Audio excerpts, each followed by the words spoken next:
और विशेष रूप से मैं आप सभी के समक्ष चने की फसल के संबंध में थोड़ा आवश्यक जानकारी सावधानी के तौर पर प्रस्तुत करना चाह रहा हूँ। जो चने की फसल में विशेष समस्या आती है अपने को, वो आती है सबसे ज़्यादा जो आपकी फली छेदक इल्ली रहती है।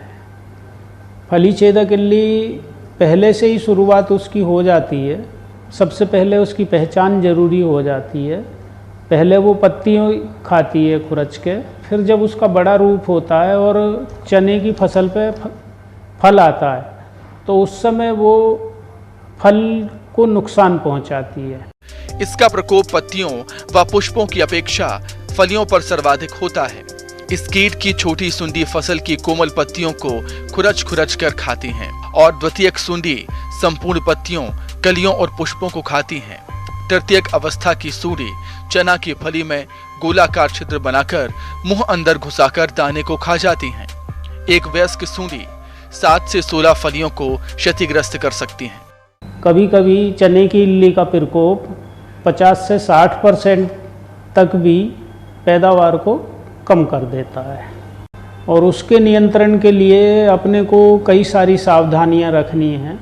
एक तो बुआई के पूर्व भी अपन सॉइल ट्रीटमेंट कर सकते हैं। इसके अलावा भी जब इल्ली आ जाए तो तब फिर विभिन्न प्रकार के अपने नियंत्रण हैं, जिसमें के एक तो मैकेनिकल नियंत्रण है।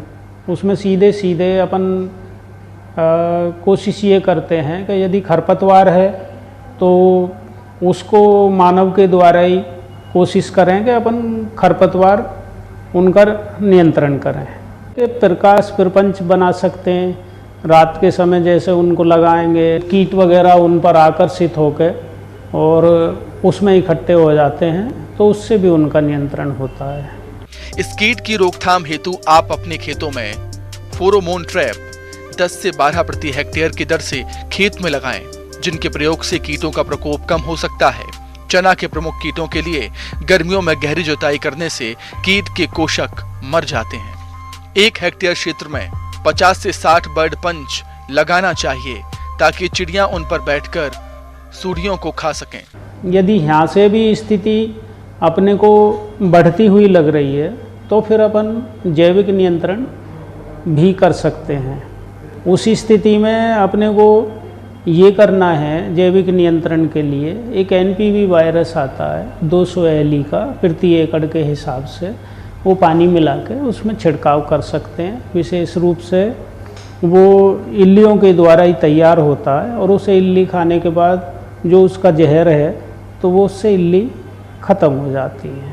और उसमें नीम पत्ती, आपका आक, बेशरम, इन पत्तियों का भी अर्क बना के अपन उसमें डाल सकते हैं।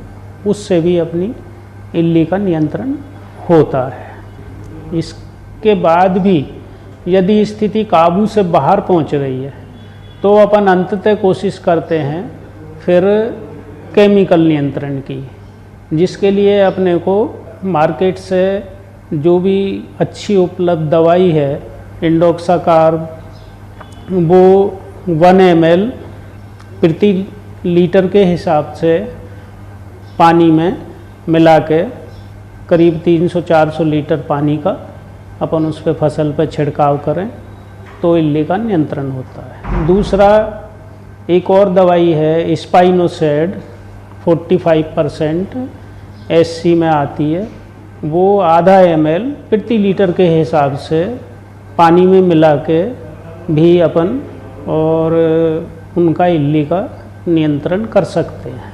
अपन कोशिश करें कि चने की फसल का अपन अच्छे से उत्पादन ले सकें। किसान भाइयों, अब लेते हैं एक छोटा सा ब्रेक।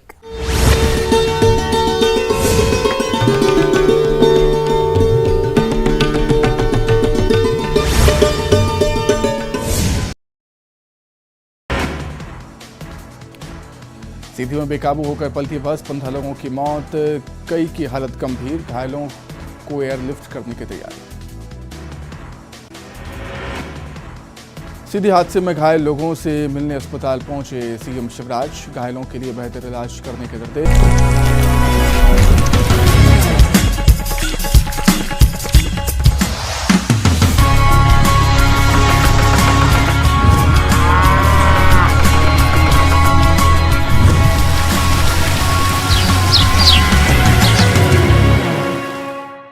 ब्रेक के बाद आप सभी दर्शकों का अन्नदाता में स्वागत है।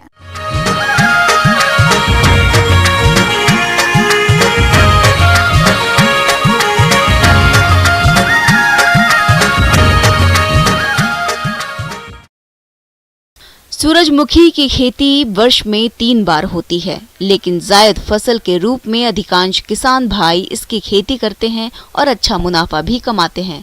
तो हमारे जो किसान इसकी खेती करना चाहते हैं वो इसकी उन्नत किस्मों का चयन करके बुआई किस तरह से करें, इसके बारे में जानकारी के लिए देखिए कार्यक्रम की यह विशेष प्रस्तुति।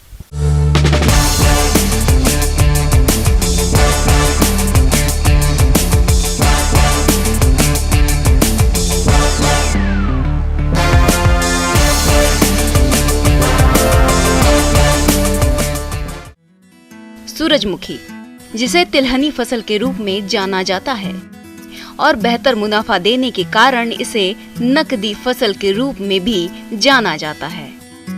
पिछले कुछ वर्षों से अपनी उत्पादन क्षमता और अधिक मूल्य के कारण इसकी खेती प्रदेश के किसानों में लोकप्रिय होती जा रही है।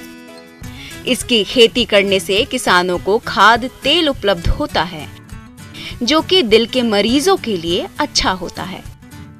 किसान भाइयों, इसकी खेती खरीफ, रबी और जायद तीनों ही मौसम में की जाती है, लेकिन उत्तरी भारत के लिए सबसे सही मौसम जायद का होता है, क्योंकि इस मौसम में मधुमक्खी पर्याप्त मात्रा में उपलब्ध रहती है, जो इसकी पैदावार के लिए बहुत महत्वपूर्ण होती है। इसलिए हमारे जिन किसान भाइयों के खेत आलू, सरसों या अन्य फसलों से खाली हो रहे हैं, तो वह किसान इस समय सफलतापूर्वक सूरजमुखी की खेती करके अच्छा लाभ कमा सकते हैं। लेकिन ध्यान रहे कि इसकी बुआई के समय धूप अच्छी खिली हो। किसान भाइयों, इसकी खेती के लिए अच्छे जल निकासी वाली दोमट मिट्टी, जिसमें जैविक पदार्थ अधिकांश मात्रा में हो, अच्छी होती है। खेत की तैयारी के समय 1 जुताई मिट्टी पलटने वाले हल से और 2 जुताइयां कल्टीवेटर से करके पाटा लगाकर खेत को भुरभुरा करके समतल कर लेना चाहिए। अब बात आती है खाद और उर्वरक प्रबंधन की। तो 20 टन सड़ी हुई गोबर की खाद, 125 किलोग्राम यूरिया, 130 किलोग्राम DAP और 70 किलोग्राम MOP प्रति हेक्टेयर प्रयोग में लाएं, जिसमें यूरिया की 40 किलोग्राम और अन्य खाद उर्वरकों की पूरी मात्रा बुआई के समय दें और शेष यूरिया का प्रयोग आप खड़ी फसल में 2 बार में टॉप ड्रेसिंग के रूप में कर दें, जिससे आपके फसल की बढ़वार अच्छी होगी। किसान भाइयों, सूरजमुखी की खेती के लिए आप इसकी संकुल प्रजाति मॉडर्न और सूर्या का चयन करें, जो 75 से 80 दिनों में तैयार हो जाती है और इनकी औसत उपज क्षमता 10 से 12 कुंटल प्रति हेक्टेयर होती है। इसके अलावा जो किसान भाई इसकी संकर प्रजातियों की खेती करना चाहते हैं, तो वह इसकी KVSH1 SH 3322 का चयन करें, जो 90 से 95 दिनों में पककर तैयार हो जाती है, जिनकी औसत उपज क्षमता 18 से 20 कुंटल प्रति हेक्टेयर है। जहां तक बीज दर की बात है, तो इसकी संकुल प्रजातियों का 12 से 15 किलोग्राम और संकर प्रजातियों का 5 से 6 किलोग्राम बीज प्रति हेक्टेयर आवश्यकता पड़ती है। बीजों को हमेशा किसी प्रमाणित संस्था से ही खरीदें। किसान भाइयों, बुआई से पहले बीजों को 12 घंटे पानी में डुबोकर और उसके बाद 3 से 4 घंटे छायादार स्थान में सुखाकर बुआई करने से बीजों का अच्छा अंकुरण होता है। बुआई से पहले 2.5 ग्राम कार्बेंडाइजिम प्रति किलोग्राम बीजों को उपचारित कर लें। उसके बाद ही बीजों की बुआई करें। बीजों की बुआई लाइनों में करें, जिसमें लाइन से लाइन 60 सेंटीमीटर और पौधे से पौधे 30 सेंटीमीटर की दूरी रखते हुए सीड ड्रिल की सहायता से बीजों की बुआई करें। सूरजमुखी फसल को खरपतवारों से बचाने के लिए पेंडीमेथिलीन खरपतवार नाशी की 3.3 लीटर मात्रा को 700 से 800 लीटर पानी में घोलकर प्रति हेक्टेयर की दर से बुआई के 2 दिनों के अंदर स्प्रे कर दें, जिससे खरपतवारों का जमाव नहीं होगा और फसल खरपतवार मुक्त रहकर बढ़वार अच्छी करेगी और ऐसी फसल से आगे चलकर किसान भाइयों को अच्छी उपज की प्राप्ति होगी। आगे और भी हैं खेती बाड़ी से जुड़ी हुई बहुत सी रोचक जानकारियां। यहाँ रुकेंगे एक और छोटे से ब्रेक के लिए।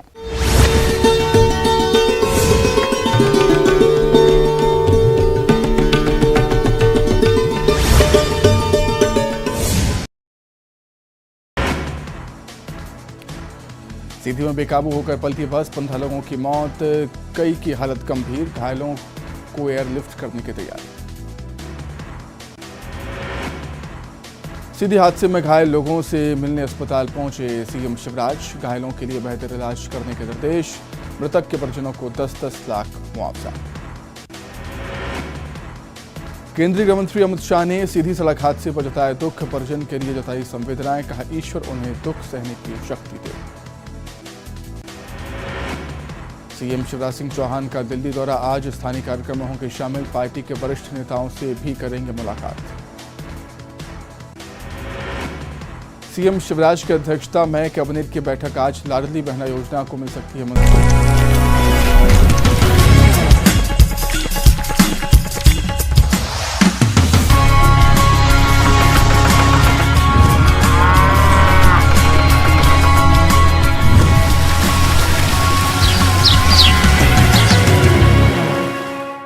ब्रेक के बाद एक बार फिर से आप सभी दर्शकों का अन्नदाता कार्यक्रम में बहुत बहुत स्वागत है।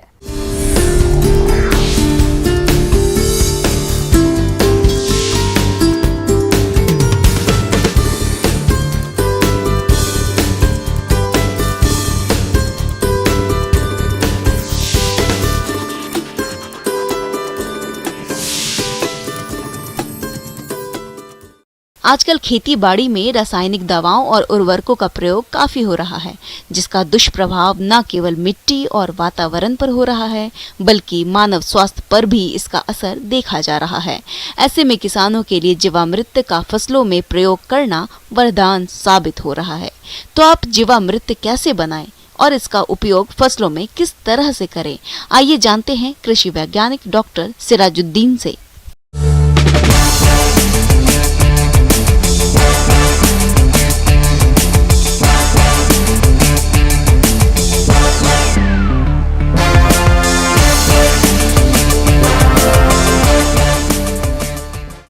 जैसे कि जीवामृत की बात हम कर रहे हैं, सबसे पहले मैं बताना चाहूँगा आपको कि जो प्राकृतिक खेती है उसके जो 4 स्तंभ हैं, उनमें से जो एक स्तंभ है वो है जीवामृत।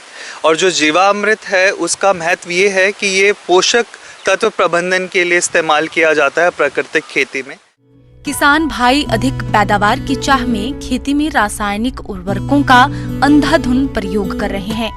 रसायनों के उपयोग से जाने अनजाने में हम भरपूर मात्रा में जहर का सेवन कर रहे हैं, जो धीरे धीरे मानव प्रजाति में बड़े पैमाने पर बीमारियों को जन्म दे रहा है।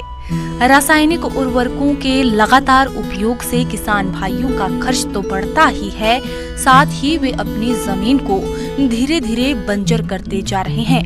इन सब समस्याओं का हल बेहद ही आसान है और वे है जीवामृत।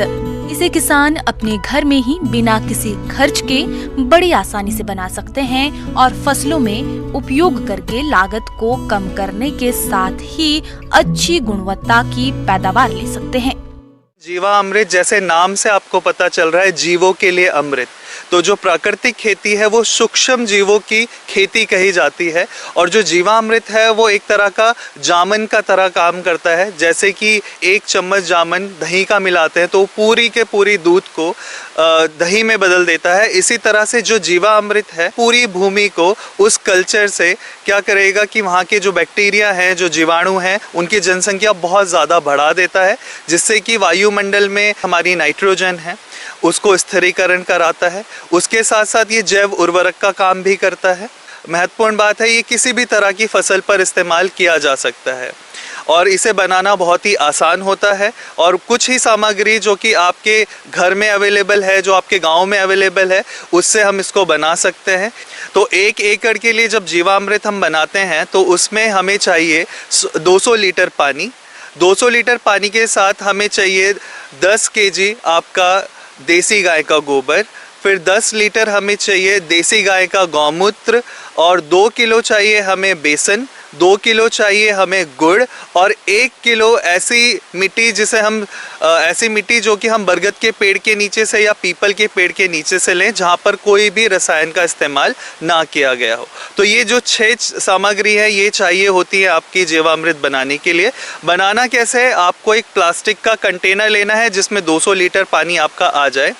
तो आपको उसमें 200 लीटर पानी भर लेना है, और पानी भरने के साथ आप में उसको क्या करना है, 10 जो किलो आपका देसी गाय का गोबर है उसमें घोल लेना है। और ये यहाँ पर बात याद रखने वाली है कि जो गोबर है वो जितना ताज़ा होगा वो उतना अच्छा होगा जीवामृत बनाने के लिए। फिर उसके बाद आप जो 10 लीटर आपका गौमूत्र है उसको उसमें मिला दीजिए। फिर अलग से थोड़े से पानी में आप क्या कीजिए कि बेसन, जो 2 किलो बेसन है उसका घोल बनाकर जब वो पूरी अच्छी तरह से मिश्रित हो जाए उसको फिर उसमें ट्रांसफ़र कर देते हैं। और उसके बाद जो हमारा गुड़ है 2 किलो वो भी हम उसमें मिला देते हैं, और जो 1 किलो आपकी जो सजीव मृदा है उसको भी हम उसमें मिला देते हैं। अब मिलाने के बाद इसे अच्छी तरह आपको घुमा लेना है, और घुमाते हुए आपको ये चलाते हुए याद रखना है कि जो इसकी दिशा होनी चाहिए वो दिशा होनी चाहिए घड़ी की जो सुई होती है उसकी दिशा में इसको आपको घुमाना है।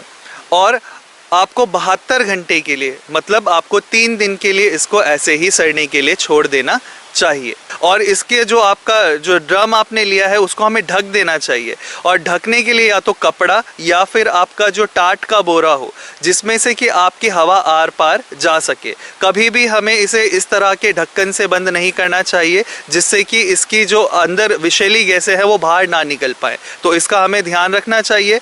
अब कुछ बातें जो है आपको ध्यान रखनी है इसमें कि प्लास्टिक का कंटेनर हो। दूसरी बात, आप जब इसे 3 दिन के लिए छोड़ें तो इसे छायादार ही जगह में रखना चाहिए, इसे धूप नहीं लगनी चाहिए। और एक और चीज़ इसमें आपको याद रखनी है कि जब आप बेसन मिलाएं तो एक साथ ना मिलाएं वरना गुठलियाँ पड़ जाती हैं। बेसन को आप अलग से मिला लें और उसे मिलाने के बाद इसमें इसको मिश्रित कर लेना चाहिए। अब इसकी बात करते हैं कि इसको उपयोग कैसे करना है। तो जीवामृत का उपयोग हम क्या कर सकते हैं, जब आप बुआई कर रहे हैं किसी फसल की या आप अपनी भूमि तैयार कर चुके हैं तो 200 लीटर जो जीवामृत बना है उसका हम 1 एकड़ में छिड़काव कर सकते हैं। छिड़काव करने के लिए या तो आप क्या कर सकते हैं, इसे जो आपका सिंचाई का पानी है जहाँ से जा रहा है उसके साथ मिलाकर भी इसको छोड़ा जा सकता है, या फिर आप क्या कर सकते हैं किसी फुहारे की हेल्प से या आपका हजारा की हेल्प से इसको छिड़काव कर सकते हैं, या फिर बाल्टी में लेकर आप इसको क्या कर सकते हैं अपने छोटे छोटे जो मग्गे हैं उसके हेल्प से भी इसको बिखेर सकते हैं। और उसके बाद 21-21 दिन के अंतराल पर इसका स्प्रे किया जाता है। तो 13 लीटर पानी और 2 लीटर जीवामृत जो कि आपका कपड़े से छना हुआ होना चाहिए उसे डालकर आप क्या करें, अच्छे से मिला लीजिए और नैपसैक स्प्रेयर के मतलब उपयोग कर आप अपनी पौधे के ऊपर इसका छिड़काव कर सकते हैं। जीवामृत के उपयोग से मिट्टी में नमी आते ही जीवाणु सक्रिय हो जाते हैं और मिट्टी की उपजाऊ क्षमता कई गुना बढ़ा देते हैं। घन जीवामृत से बीजों का अंकुरण भी अधिक मात्रा में होता है। घन जीवामृत के उपयोग से पौधों में रोग प्रतिरोधक क्षमता बढ़ती है। घन जीवामृत के उपयोग से आप रासायनिक खेती की अपेक्षा कम लागत में अधिक उत्पादन ले सकते हैं। इसके उपयोग से फसलों की चमक और स्वाद दोनों बढ़ता है। इसमें ऐसा कोई तत्व नहीं होता जो किसी भी फसल को नुकसान पहुंचाए। इस प्रकार किसान भाई कम लागत में घन जीवामृत का खेती में प्रयोग करके अधिक उत्पादन ले सकते हैं और अच्छा लाभ कमा सकते हैं। इसमें जो फायदे देखने को मिलते हैं, एक तो ये पोषक तत्व प्रबंधन करता है पौधे का, फिर जितने आपके ज़्यादातर जो जीव है या जो आपके कीट हैं या आपके जो रोग हैं उनसे भी इसमें क्या करता है, आपके पौधों की प्रतिरोधक क्षमता को बढ़ाता है ताकि उसके ऊपर वो उसका अटैक ना हो पाए।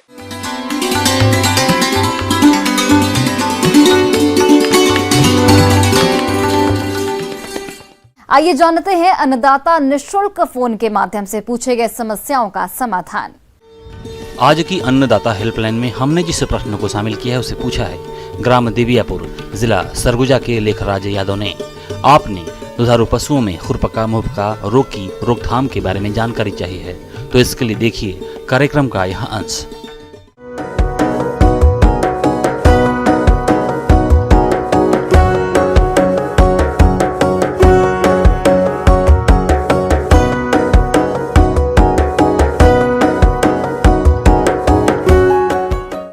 एंड माउथ डिजीज भी जिसे हम बोलते हैं, पशुओं में होने वाली एक बहुत ही संक्रामक बीमारी है।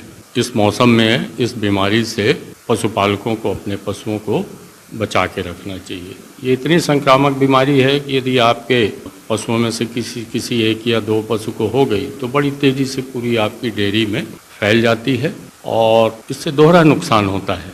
बीमार पशु का उत्पादन भी प्रभावित होता है और उपचार में पशुओं के काफ़ी खर्च उठाना पड़ता है। बहुत से किसान भाई खेती के साथ डेयरी पशुओं का पालन करते हैं और अच्छा लाभ कमाते हैं, लेकिन कभी कभी पशुओं में एक रोग खुरपका मुंहपका रोग FMD होता है। ये एक अत्यधिक संक्रामक रोग है। ये रोग एक अत्यंत सूक्ष्म विषाणु से होता है। ये पशुओं में अत्यधिक तेजी से फैलने वाला रोग है और कुछ समय में एक झुंड या पूरे गांव के अधिकतर पशुओं को संक्रमित कर देता है। इस रोग से पशुधन उत्पादन में भारी कमी आती है। साथ ही देश से पशु उत्पादों के निर्यात पर भी प्रतिकूल प्रभाव पड़ता है। इस बीमारी से अपने देश में प्रतिवर्ष लगभग हजारों करोड़ रुपए का नुकसान होता है। FMD या मुंहपका खुरपका रोग के लक्षणों की जहाँ तक यदि हम बात करें तो शुरुआती दौर में पशुओं में तेज बुखार आता है। जैसा कि हम जानते हैं ये एक विषाणु जनित रोग है, एक वायरस से फैलने वाला रोग है। बहुत तेज बुखार आएगा, 104-105 डिग्री फ़ारेनहाइट बुखार आएगा। पशु खाना पीना छोड़ देगा। पशु के मुंह में छाले पड़ जाते हैं इस बीमारी की वजह से, जिससे पशु चारा पानी लेने में दिक्कत महसूस करता है। 2-3 दिन के अंतराल में पशु के खुर के बीच में घाव बन जाते हैं और उन घायों की यदि उचित देख रेख न की गई तो बाद में उसमें कीड़े पड़ जाते हैं और बीमारी की गंभीर अवस्था में पशुओं के खुर तक अलग हो जाते हैं और ये घाव फिर महीनों लग जाता है पशु को ठीक होने में। तो यदि पशुपालक भाई बीमारी की शुरुआती अवस्था से ही अपने पशुओं की उचित देख रेख और उपचार पर ध्यान देंगे तो इस बीमारी से जल्दी निजात वो पा जाएंगे। अब इस रोगग्रस्त पशु का उपचार करना चाहिए और बाकी पशुओं के ऊपर बराबर नज़र रखना चाहिए। तो उपचार के लिए यदि आपके यहाँ कोई नज़दीकी संस्था है तो वहाँ संपर्क कर लें, तो उनसे उनकी देखरेख में उचित उपचार, कुछ एंटीबायोटिक दी जाती हैं, कुछ बुखार उतारने के लिए दवाइयाँ दी जाती हैं, कुछ मल्टीविटामिन पशु को देना चाहिए। पशु में चूँकि छाले हो जाते हैं तो बोरोग्लिसरीन या शहद का उपयोग भी कर सकते हैं मुंह में लगाने के लिए, तो छालों में पशु को आराम मिलेगा। साथ ही जो पैर के घाव में यदि फूट गया है तो उसके उपचार के लिए किसी एंटीसेप्टिक घोल से उसको अच्छा धोना चाहिए। उसमें कोई फ्लाई रिपेलेंट मलहम बहुत सारे आते हैं, उन्हें लगा देना चाहिए, जिससे आपके पशुओं के पैर में कीड़े नहीं पड़े और वो जल्दी ठीक हों। और इस समय पशु को पौष्टिक आहार देना चाहिए। पशु चूँकि चारा पानी खाने में असमर्थ सा रहता है तो मुलायम चारा, उसके लिए आप थोड़ा सा दलिया बना के दे सकते हैं उसे, या चूनी पानी में घोल के दे सकते हैं और मुलायम चारा भी खाने के लिए दे सकते हैं। तो 3-4 दिन बाद धीरे धीरे पशु खाने में वापस आ सकता है। जो उत्पादन वाले अपने पशु हैं उनका उत्पादन भी ज़्यादा प्रभावित नहीं होने पाता है यदि समय से उसका उपचार हो जाए। तो पशुपालक भाइयों को चाहिए कि इसके बचाव के लिए समय रहते अपने पशुओं को टीका लगवा लें। अभी शासन की ओर से ये टीका बिल्कुल मुफ्त लगाया जा रहा है। तो जो भी पशुपालक भाई हैं अपनी नज़दीकी पशु चिकित्सा संस्था में जाके FMD का टीकाकरण अपने पशुओं को निश्चित रूप से लगवा लें। इस रोग का उपचार अब तक संभव नहीं हो सका है, इसीलिए रोकथाम ही सबसे कारगर नियंत्रण का उपाय है। सभी पशुपालक को अब इस रोग के प्रति जागरूकता दिखाने की आवश्यकता है, तभी इस रोग का रोकथाम संभव है। पशुपालकों को अपने सभी पशुओं को प्रत्येक 6 महीने में नियमित टीकाकरण करना चाहिए। लाल दवा के घोल से पशु के मुंह और पैर को धोने के बाद मलहम लगाएं। पशु को पूर्ण आहार देना चाहिए, जिससे खनिज और विटामिन की मात्रा पूर्ण रूप से मिलती रहे और पशु जल्द स्वस्थ हो सके। तो देख रेख के लिए जैसा मैंने बताया, जैसे ही उन्हें शंका होती है कि उनके पशु के मुंह में छाले आ गए हैं, उस पशु को सबसे पहले अन्य पशुओं से अलग तुरंत बांध देना चाहिए। जो बीमार पशु हैं उनकी लारों में ये विषाणु रहता है, पैरों से जो घाव रहते हैं वहाँ भी विषाणु हो सकते हैं। तो इसके लिए जो रोगग्रस्त पशु है उसका बिल्कुल आहार पानी, उसका जूठा खाना पीना दूसरे अन्य स्वस्थ पशु न खाने पाएँ, इस बात का विशेष ध्यान रखें। साथ में जो सार है आपकी, उसे नियमित साफ सफाई रखें। फिनाइल का भी उपयोग कर सकते हैं, धोने के लिए फर्श, कास्टिक सोडे का भी उपयोग कर सकते हैं। तो फर्श की साफ सफाई में ध्यान दें। कुल मिला के अच्छी साफ सफाई, बेहतर पौष्टिक आहार और समय पे उपचार देकर इस बीमारी से जल्द पशुपालक निजात पा सकते हैं और पशुओं का उत्पादन भी वापस पा सकते हैं। किसान भाइयों, कृषि संबंधित समस्या या सुझावों के लिए आप हमें इस पते पर संपर्क कर सकते हैं। प्रोड्यूसर अन्नदाता news 18 Madhya Pradesh Chhattisgarh, Ramoji film city Hyderabad 501512। साथ ही आप हमें ईमेल भी कर सकते हैं। हमारा ईमेल आईडी है p18annadatamp@news18.com। इसके अतिरिक्त आप हमें निःशुल्क हेल्पलाइन नंबर 1800-8892-163 पर सोमवार से शनिवार सुबह 10 से शाम 4 बजे के बीच संपर्क कर सकते हैं। अब समय हो रहा है आपसे विदा लेने का। कल फिर से आपसे मुलाकात होगी कृषि से जुड़ी महत्वपूर्ण जानकारियों के साथ। नमस्कार।